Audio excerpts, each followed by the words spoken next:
What's up, you guys? My name's Nick, and welcome to Tyrfing Crafts.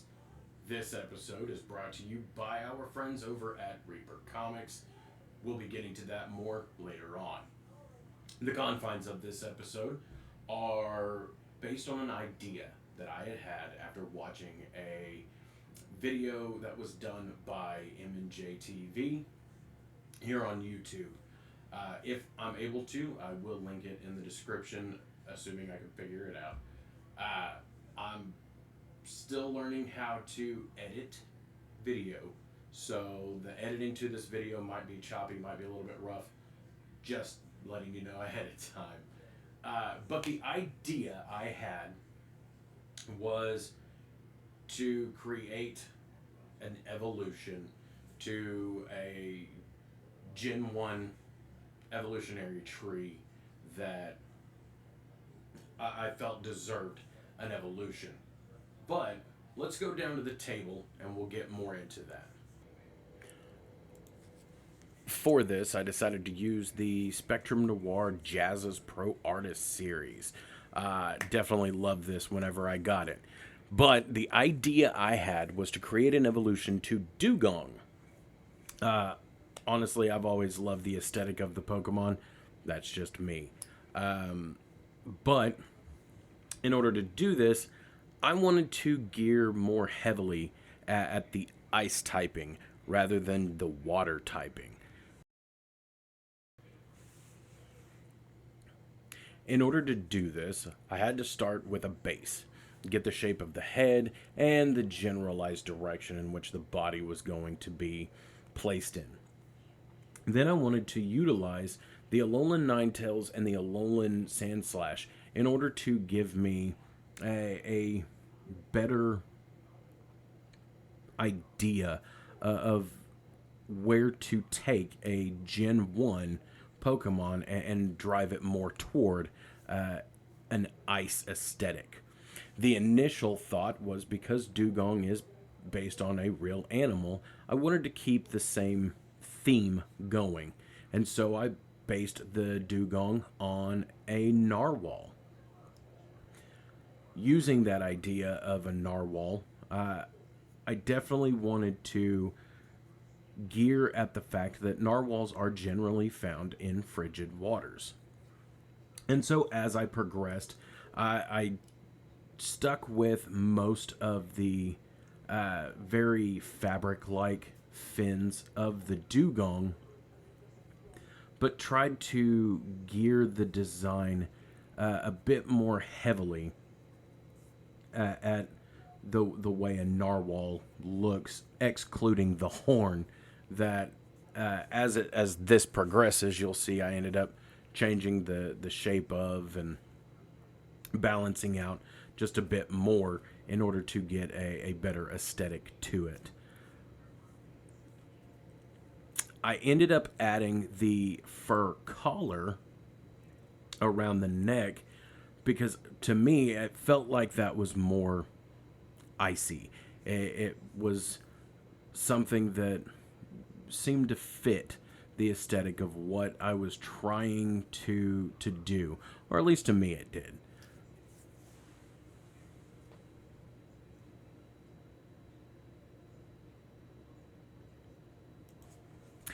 And then as I went through, I added some ice crystal diamonds. As I started inking, I started using the 0.3 fine liner that was part of the Pro series. I started with the tail. Not for sure why I started with the tail, but I started with the tail and decided to start working my way in different areas, trying to get as clean of lines as I could. Something I'm learning as I get older is it's much harder to get clean, consistent lines all the time without practice. So I am definitely enjoying doing this more often because now I'm getting more practice in and starting to get better consistency with my fine lining. I did end up switching up between my 0.3 and went to the 0.1 and used the 0.1 for more of the finite details around the face, around the collar, especially whenever it came to the eyes and that ice horn that it had on the head. In order to make it look as good as I could, I did adjust a few areas while doing the fine lining and inking to the piece. However, I didn't notice at the time that part of the page is cut off. But after getting all of the line work done, it was definitely time to erase out all of the construction lines that we had done in the sketching and move on to color. Alright, you guys, I want to take a quick moment to take a step back so we can talk about this episode's sponsor, Reaper Comics. Though this is not a paid sponsorship, I do want to give a massive shout out and say thank you to our friends over at Reaper Comics for all of the support that they have showed this channel from its inception. If you are a fan of comic books, especially if you're a fan of full sets or full series of comics, Reaper Comics is the place to go. Are you a Marvel fan? Do you want a full set of the House of M series? They have it. Are you a DC fan? You want a full run of the Batman Who Laughs? They've got it. Reaper Comics specializes in getting a hold of full sets and series of comics to make it easier for all of us who want to collect these comics or who want to get a hold of these comics to be able to read a full series. A much easier way of getting a hold of them. I know from my own personal experience that it's not so easy finding all of these comics, but they definitely have the patience to find them and put them together for all of your reading needs. So definitely check them out once they have their website live. I will be posting that website in the description to this video once that website does go up and live. That way you guys can go and check them out. But for now, let's go ahead and kick back into the piece and do some coloring.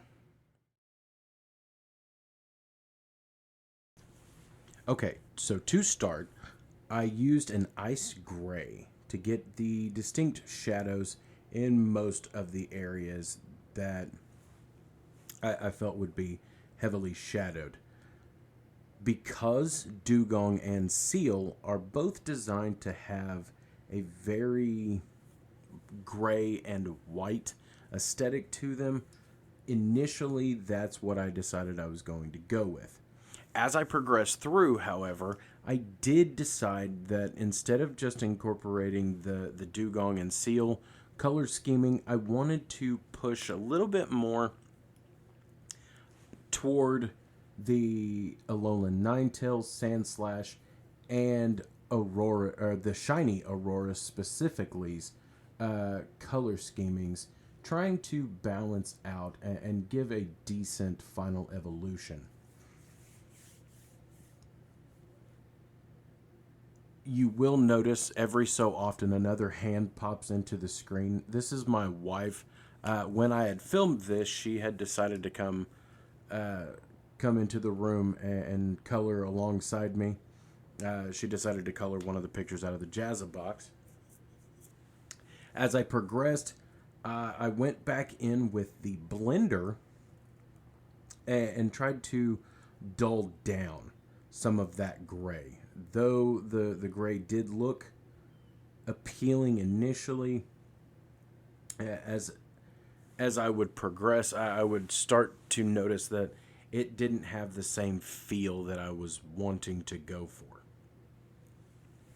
Once I was done with that, I went in with a sky blue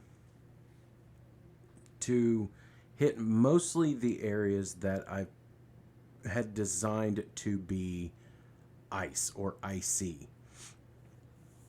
including the horn as well as the diamond-like brooch patterns across the chest and down the stomach area.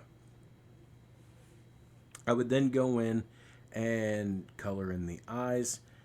And then from there, I would switch over to my brush pen to add in the very rich black pupil of that has become fairly standard to most Pokemon. Once I was done with that, I decided to go in with a denim blue and add a bit of variance in the blue to areas like the chest and the specifically the ice-like areas.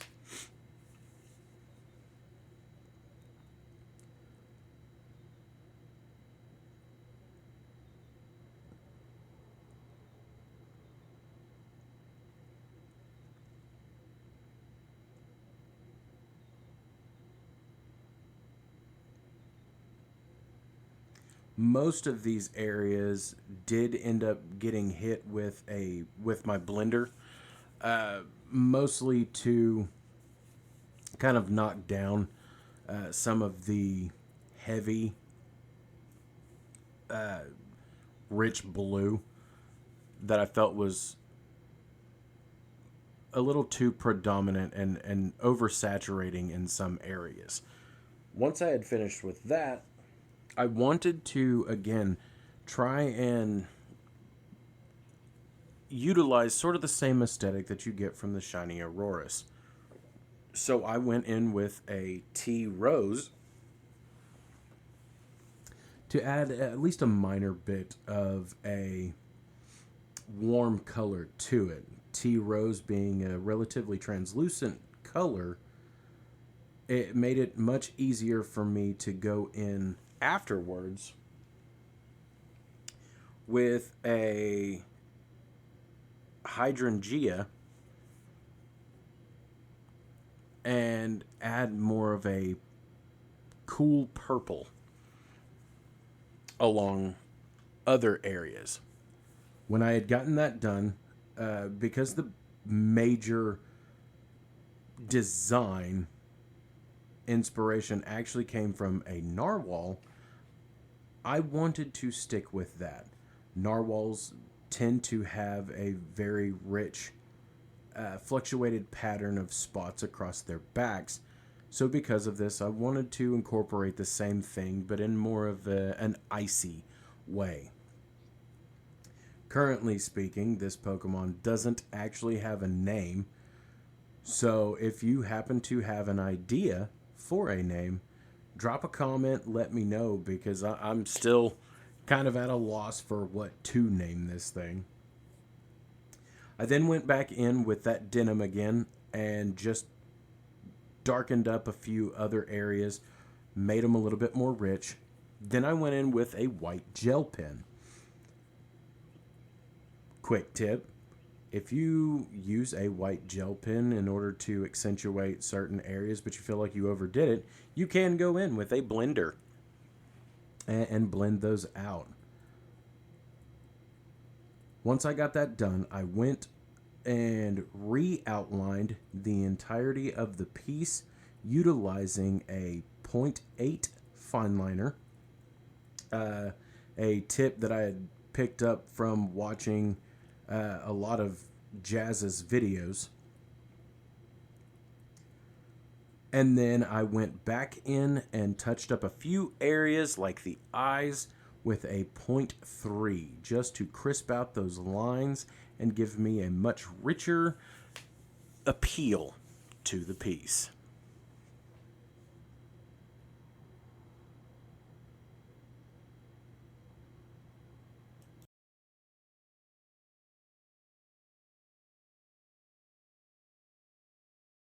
All right, you guys, so that's the end of the process. Right over here is the finalized image. I did go in, add a little bit of gray to it right along the belly, mostly to add a little bit more shadow. I could have gone in with a blender and blended out, or gone in with some colored pencils and blended out a little bit more. Ended up not doing that. However, it still doesn't have a name. So if you can think of a name, or you do have a name that you think would be very fitting for an evolution to the seal and dugong line, especially one that's based on a narwhal, then definitely drop it in the comments. If you liked this, remember to like the video, hit subscribe, and then hit the bell so you're notified every time that we post another video. Every Thursday and every Saturday, we go live on Facebook at Tyrfing Crafts, Handcrafted Arts and Gaming, at 21:45 or 9:45 p.m. Central Standard Time. And come and join us. We do a lot of this. We also have game discussions, or while doing, I believe it was either this one or the next video that I will be dropping on here, the live that was done for that, we did a lot of Pokemon discussion, because that was the topic of the day, and it definitely kept fairly lively for quite a while. So come and check us out. I'm pretty sure the bright light that's beaming on this side of my face is pretty noticeable. So I'm gonna get off of here and just say, you guys have a great day, and I'll catch you in the next one.